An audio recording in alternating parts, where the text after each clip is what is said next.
നിങ്ങൾക്ക് എല്ലാവർക്കും അറിയാവുന്നതുപോലെ വയനാട്ടിൽ നിന്ന് വന്ന ഒരു ചെറുപ്പക്കാരനാണ് നമ്മുടെ താലൂക്ക് ആശുപത്രിയിൽ മരം വെട്ടുന്നതിനിടെ അപകടത്തിൽപ്പെട്ട് പുള്ളിയാണെന്ന്. അദ്ദേഹത്തിന്റെ സഹധർമ്മിണിയും 3 പിഞ്ചു പെൺകുട്ടികളുമാണ് ഉണ്ടായിരുന്നത്. അവരവിടെ നിന്ന് വന്നാണ്. ഇവിടെ അത്രയും വലിയ ബന്ധമില്ല എന്നൊക്കെ പറഞ്ഞ് നമുക്ക് ഉപേക്ഷിക്കാമായിരുന്നു. പക്ഷെ അദ്ദേഹത്തിന്റെ ഭാര്യയെ ഈ നാട് മരുമകളായി സ്വീകരിക്കാനുണ്ടായത്. അപ്പോൾ അവർക്കൊരു നല്ല വീടുണ്ടായിരുന്നില്ല. ആദ്യം നമ്മൾ അവർക്കൊരു വാടക വീട് ശരിയാക്കി കൊടുത്തു, നല്ല വീട് താമസിക്കാൻ. പിന്നീട് 3 സെന്റ് സ്ഥലം വാങ്ങിച്ചു കൊടുത്തു. ഗൾഫിലുള്ള ഒരു ബിസിനസ്സുകാരനായ ശ്രീ ഷംസുദ്ദീൻ ഹാബിറ്റാറ്റിൽ അദ്ദേഹമാണ് സ്ഥലം മേടിക്കുന്നതിനുള്ള പണം തന്നത്.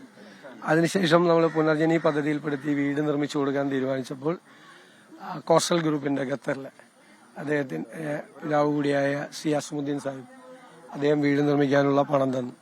ഇന്നിപ്പോൾ നമുക്ക് ആ കുടുംബത്തിന് സ്വന്തമായ സ്ഥലവും സ്വന്തമായി വീടും നിർമ്മിച്ചു കൊടുക്കാൻ കഴിയും.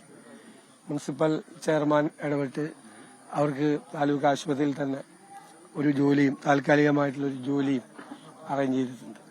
ഈ കുട്ടികളുടെ പഠിത്തത്തിനും മറ്റാവശ്യത്തിനുള്ള എല്ലാ കാര്യങ്ങൾക്കും ഈ നാടിന്റെ പൂർണ്ണമായ സംരക്ഷണം ഉണ്ടാവും. അവരെ ഞങ്ങളുടെ മക്കളെ പോലെ ഞങ്ങൾ ചേർത്ത് പിടിച്ച് കൊണ്ടുപോകും. ഒരു നാടിന്റെ നന്മ കൂടിയാണ് ഈ കാര്യത്തിലുണ്ടാകുന്നത്. ഇത് അവരുടെ ഒരു ദൈന്യമായ ഒരു അവസ്ഥയെക്കുറിച്ച് ശ്രദ്ധയിൽപ്പെടുത്തിയ മാധ്യമപ്രവർത്തകരോടും കൂടി ഞാൻ പ്രത്യേകമായ നന്ദി പറയാണ്. തീർച്ചയായിട്ടും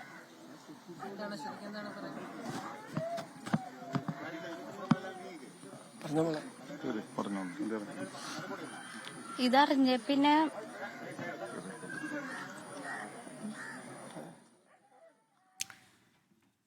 പ്രതിപക്ഷ നേതാവ് മാധ്യമങ്ങളോട് സംസാരിക്കുകയായിരുന്നു.